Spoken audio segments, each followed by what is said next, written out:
Hi, real estate geeks. I've been playing around with the Shiller data that came in this morning, and then I just had to do something with video. So spent an hour messing around with lighting and cameras.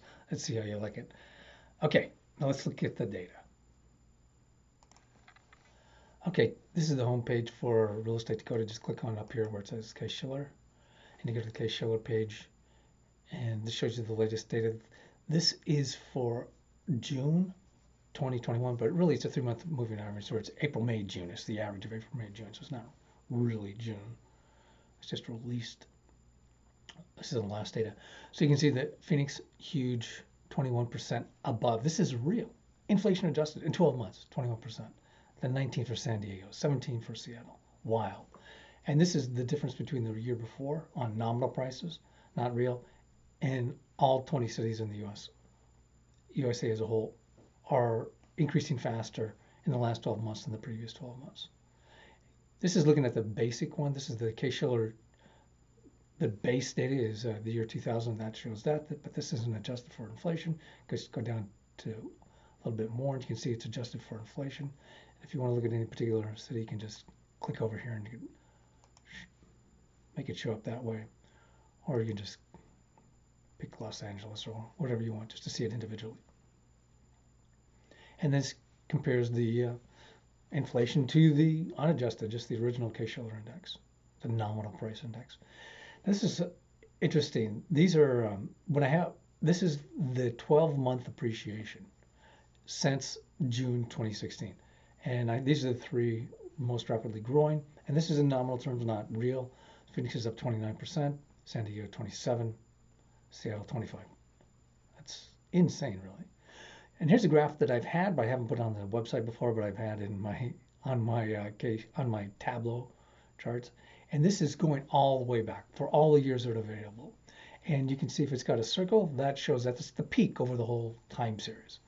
But this is the one I wanted to show you. For the US as a whole, it was up 19% through June. That was higher than anything during the bubble during the mid 2000s. You can see there was a lot of, what would you call it, variation between the different cities. Some cities were involved in this bubble and others weren't. That's sort of like the savings and loan bubble. Some cities were involved and some weren't. Here, more cities were involved in it, but now it looks like the market has become more and more uniform, or it's like there's not so much variation between cities. And it shows that for the U.S. as a whole, the 12-month appreciation is 19%, which is higher than the max during 2005. A lot more.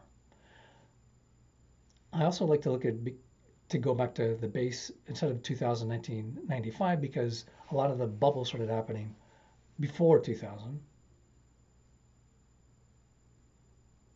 And then here I go back to 1990, so you can see the whole for all they don't have data for all of them. For example, Atlanta, Detroit, and Dallas, the data started after 1990, so I can't have those on here because the base starts later. But it shows you the savings and loan bubble and how that played out in nominal prices, inflation adjusted prices, and then the two compared.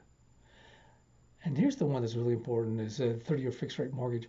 And just looking at this, means that if you borrow $1, the interest and principal payment is only 48% of what it would have been to borrow the same dollar in January 1990. Here's one where you looked at this principal and interest and how that changed. So I'm adjusting the principal and interest to the mortgage, to the Shiller home price index. But then again, that not all of your mortgage payment is principal and interest. And so what I did is I adjusted it here where I'm saying 80% of the mortgage payment is principal and interest, and you have 5% down. So this gives you an idea, I think a better idea of affordability. And you see that the affordability, this for the US is, it's kind of like they're near the top of the savings and loan bubble or for the peak years. And that's for the US as a whole. If you want to look at like just individual cities, you can click down and they'll highlight the ones, or you can just select individual city.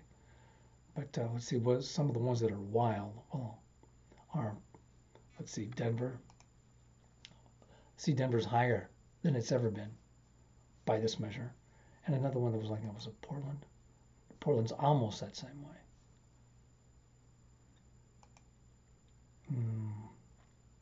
Seattle, I think Seattle was the other one. It was yeah, Seattle has got a new high as well. So Seattle,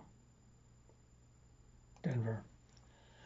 So the real monthly mortgage payment price for Seattle and Denver are higher than the last 30 years. Anytime in the last 30 years. This is a good way to show it just for individual homes. You can look at it here, individual cities, and this is the nominal price. Just the index, the Case-Shiller index, and this is the Case-Shiller index adjusted for inflation, and this is the Case-Shiller index adjusted for inflation and interest to be improved. One thing I just want to show you is the 3-month marker. Just to remind you that this data, it says June, but it's really April, May, June. It's not just June. If you're watching this on YouTube, I'd really appreciate a thumbs up. I'm really just doing this as a hobby at this point. But if you like it, I'll continue doing it. And also on Twitter, the same thing. Share it. I'd love it. Thanks, everybody. And leave a question if you have any questions. That'd be great. I'd love to get a conversation going. Take care.